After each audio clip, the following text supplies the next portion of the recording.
اعوذ باللہ من الشیطان الرجیم سورۃ الطارق مدنی مکیہ بسم اللہ الرحمن الرحیم۔ اچھا، یہ پچھلی جو صورت تھی نا، اس کے اندر مسلمانوں کو تسلی دی گئی ہے، ٹھیک ہے، اور کافروں کو وعید وغیرہ سنائی گئی ہے، اور آخرت کے آخر میں جو قرآن پاک کی حقیقت تھی اس کا بیان تھا۔ تو اس صورت کے اندر اعمال کے محفوظ رہنے اور قیامت کے واقع ہونے کے بارے میں ذکر ہے، ٹھیک ہے۔ پچھلے کے اندر مسلمانوں کو یہ ذو نواس بادشاہ کا واقعہ سنا کہ چونکہ مکہ کے اندر مسلمانوں پر بہت زیادہ ظلم ہو رہے تھے نا، جب آپ صلی اللہ علیہ وسلم کو نبوت ملی ہے، تو مسلمانوں کی تسلی کے لیے یہ صورت نازل ہوئی تھی، پچھلی صورت، ٹھیک ہے۔ تو اب یہ والی جو صورت ہے سورۃ الطارق، اس کا شان نزول کہ ایک مرتبہ ابو طالب رسول صلی اللہ علیہ وآلہ وسلم کے پاس کچھ روٹی اور دودھ لے کر آئے، تو آپ صلی اللہ علیہ وآلہ وسلم بیٹھے کھا رہے تھے۔ اسی وقت میں ایک ستارہ ٹوٹا، جیسے بھی ستارے ٹوٹتے ہیں نا، ایسے ستارہ ٹوٹا جس کی چمک سے وہاں کی ہر چیز روشن ہو گئی۔ تو ابو طالب نے پریشان ہو کر کہا یہ کیا تھا؟ تو آپ علیہ السلام نے فرمایا یہ ستارہ تھا، کسی شیطان کو مارا گیا تھا، یہ قدرت کی نشانیوں میں سے ایک نشانی ہے۔ ابو طالب کو سن کر بڑا تعجب ہوا، تو اس پر اللہ تعالیٰ نے یہ آیت نازل فرمائی والسماء، اور قسم ہے آسمان کی، والطارق، اور رات کو آنے والی کی۔ اب اس آیت کے اندر اللہ تعالیٰ نے دو چیزوں کی قسم کھائی ہے، پہلی آسمان کی اور دوسرا رات کو آنے والے کی۔ اب اس رات سے آنے والے سے کیا مراد ہے؟ ٹھیک ہے، اس سے مراد ستارہ ہے، ٹھیک ہے، کیونکہ وہ رات کو ظاہر ہوتا ہے اور دن کو وہ چھپ جاتا ہے، اس لیے اس کو طارق کہا جاتا ہے، ٹھیک ہے، الطارق۔ وما ادراک، آپ کو کیا معلوم، آپ کو کیا پتہ، مت طارق، کہ رات کو آنے والا کیا ہے، ٹھیک ہے۔ تو اب اللہ تعالیٰ کی جو اللہ تعالیٰ عظیم الشان ہیں، ٹھیک ہے، اور آپ صلی اللہ علیہ وآلہ وسلم کی تعظیم بھی اچھا اللہ تعالیٰ یہ سوال کریں تعظیماً، وما ادراک مت طارق، کہ آپ کو کیا معلوم ہے کہ طارق کا آپ صلی اللہ علیہ وآلہ وسلم کو کیا پتہ ہے۔ پھر اللہ تعالیٰ نے نا تعظیماً یہ سوال کر کے آپ صلی اللہ علیہ وآلہ وسلم سے ادباً سوال کر کے پھر اللہ تعالیٰ نے آگے خود ہی جواب دیا کہ طارق ہے کیا، طارق ہے کیا۔ النجم الثاقب، کہ النجم وہ ستارہ ہے، الثاقب چمکنے والا، کہ طارق وہ چمکنے والا، جگمگانے والا، روشن ستارہ ہے۔ اب الثاقب کے معنی آپ مختلف تفاسیر کے اندر مختلف دیکھیں گے، بلند بھی ہوتا ہے، روشن بھی ہوتا ہے، سوراخ کرنے والا بھی ہوتا ہے، ٹھیک ہے۔ تو اب النجم الثاقب سے کون سا ستارہ مراد ہے؟ تو اس کے اندر مفسرین کے متعدد اقوال ہیں، ٹھیک ہے۔ اس سے کوئی تو خاص ستارہ مراد لیتے ہیں، اور بعض کہتے ہیں کہ بلکہ ہر ستارہ مراد ہے جو ٹوٹ کر گرتا ہے اور اس سے روشنی پھیلتی ہے، اور بعض کہتے ہیں کہ بھائی اس سے مراد ثریا ہے، ٹھیک ہے، ساس ثریا، جو ستاروں کا ایک گچھا سا ہوتا ہے، اگر باہر صحن کے اندر کبھی سوئے ہو نا، آسمان پہ دیکھیں تو ایک گچھا سا ہوتا ہے،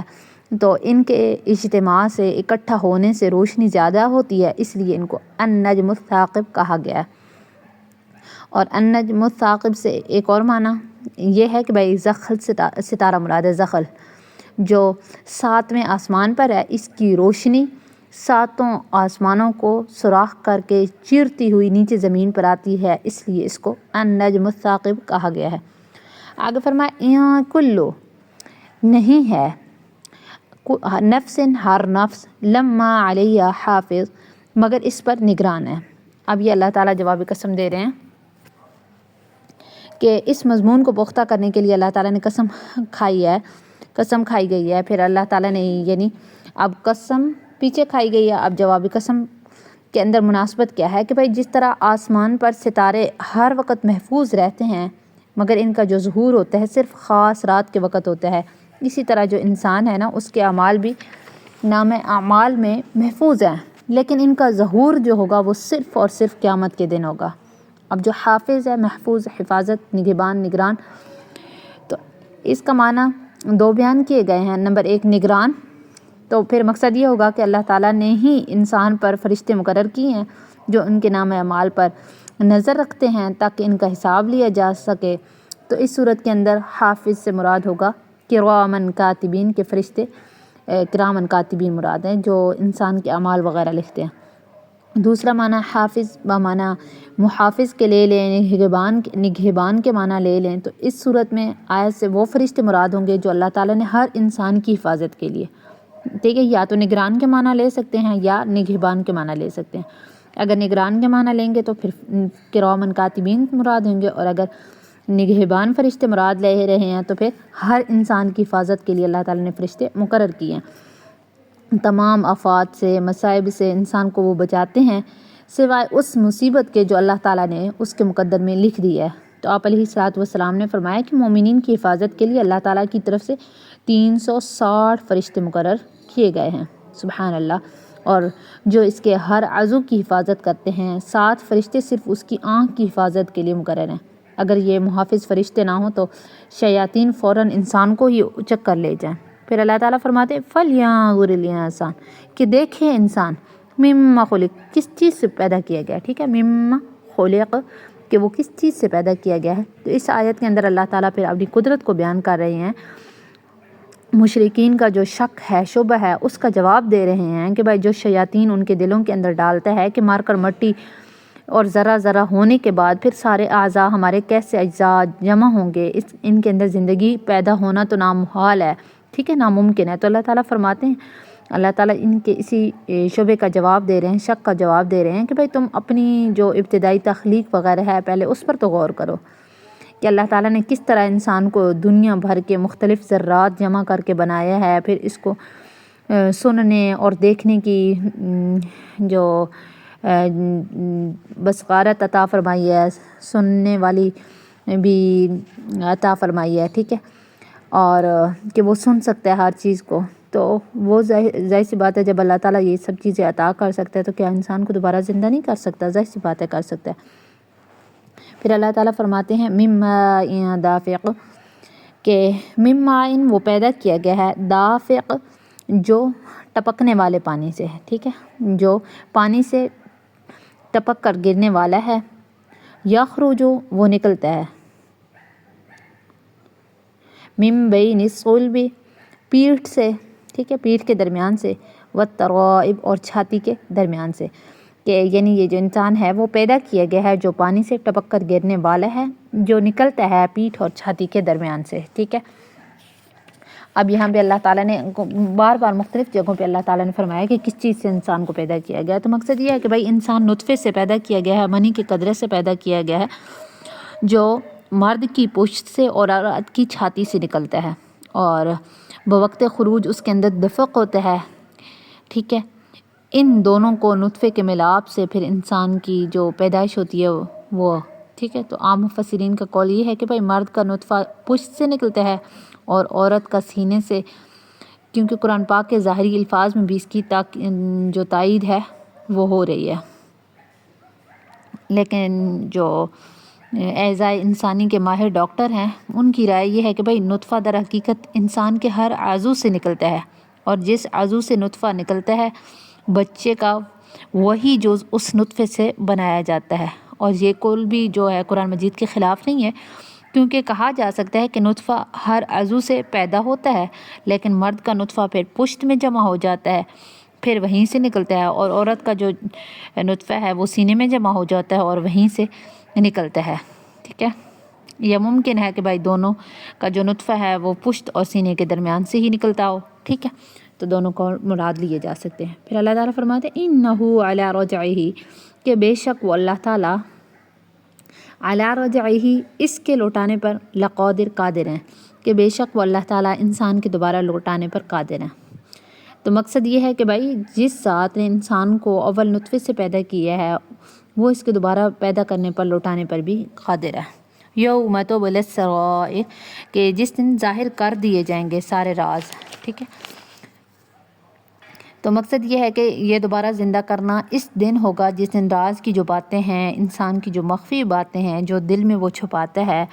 ٹھیک ہے، یا جو اعمال کام وہ چھپ چھپ کر کرتا ہے وہ سارے ظاہر کر دیے جائیں گے۔ پھر اللہ تعالیٰ فرماتے ہیں فَمَا لَهُ پھر اس کے لیے نہیں ہوگی من قوت کوئی قوت، ولا ناصر اور نہ ہی کوئی مدد کرنے والا، نصرت کرنے والا، کہ اللہ تعالیٰ فرماتے ہیں پھر اس کی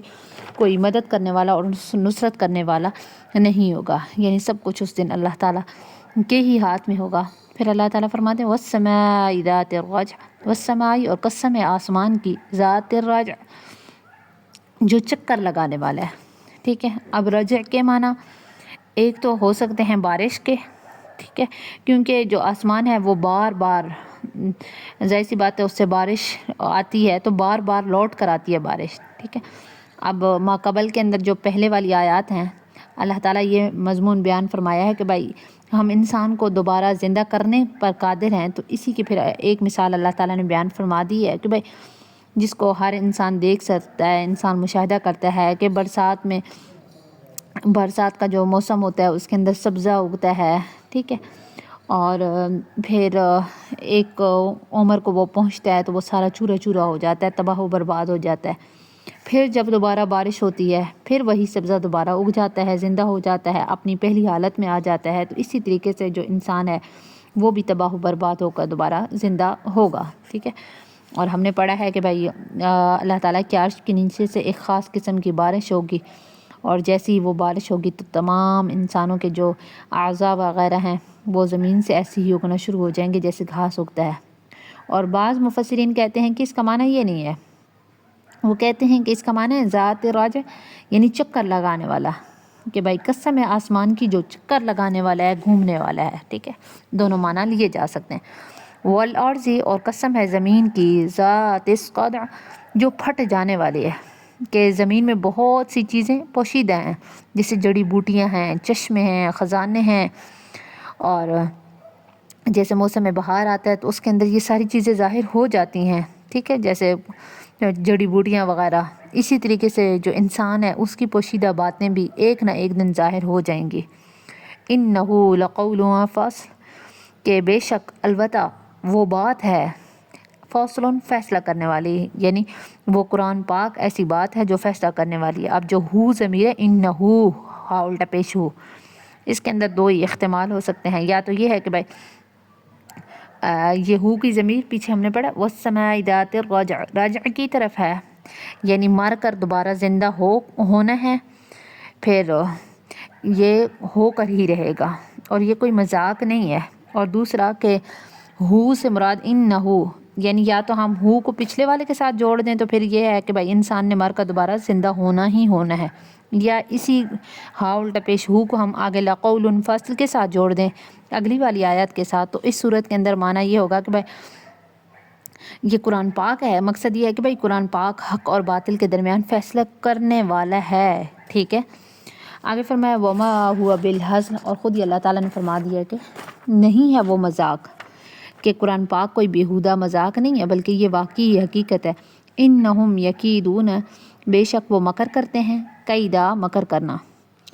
اب مقصد یہ ہے کہ بھائی جو اہل مکہ ہیں نبی علیہ الصلوۃ والسلام کے خلاف،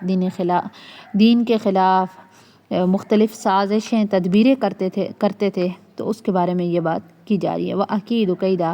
اللہ تعالیٰ فرماتے ہیں کہ میں بھی تدبیر کرتا ہوں، تدبیر کرنا، یعنی میں بھی ان کے مخالف تدبیریں کر رہا ہوں دین حق کو غالب کرنے کے لیے، یعنی تدبیریں کر رہا ہوں۔ اور ظاہر سی بات ہے جب اللہ تعالیٰ تدبیر کرتے ہیں تو اللہ ہی کی تدبیر غالب آنے والی ہے۔ فَمَهِّلِ الْكَافِرِينَ وَأَمْهِلْهُمْ رُوَيْدًا، فَمَهِّل پس مہلت دیں، الکافرین کافروں کو، کہ مہلت دیجئے کافروں کو، وَأَمْهِلْهُمْ رُوَيْدًا اور میں کافروں کو تھوڑی سی مہلت دے رہا ہوں، ٹھیک ہے، کہ ادھر مسٹیک ہو رہی ہے، فَمَهِّلِ الْكَافِرِينَ پس کافروں کو مہلت دیجئے، اور وَأَمْهِلْهُمْ رُوَيْدًا اور ان کے تھوڑی سی مہلت دینا۔ تو یعنی جب آواز بار بار کٹ رہی، اچھا میری طرف تو آج سگنلز فل ہیں، تو مقصد یہ ہے کہ جب آپ صلی اللہ علیہ وآلہ وسلم نے تدبیر کو سن بس لیا صاف آ رہی، سگنل تو فل ہے یہاں۔ تو آپ صلی کیا اللہ وجہ؟ علیہ وآلہ وسلم ان کافروں کی مخالفت سے گھبرائیں نہیں، اور نہ ہی ان پر جلدی عذاب کی خواہش کریں، بلکہ ان کو تھوڑے دن مہلت دیں، پھر میں ان پر عذاب نازل کروں گا، پھر خواہ وہ اللہ تعالیٰ دنیا کے اندر ان پر عذاب نازل کریں، خواہ وہ آخرت میں نازل کریں، ٹھیک ہے۔ یہ چیز یہاں پہ ہو گئی پوری۔